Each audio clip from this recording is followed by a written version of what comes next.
أعوذ بالله من الشيطان الرجيم. بسم الله الرحمن الرحيم.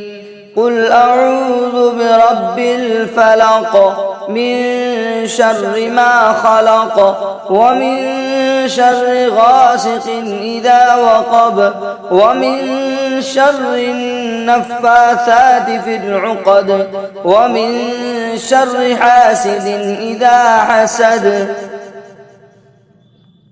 بسم الله الرحمن الرحيم. قل أعوذ برب الناس ملك الناس إله الناس من شر الوسواس الخناس الذي يوسوس في صدور الناس من الجنة والناس.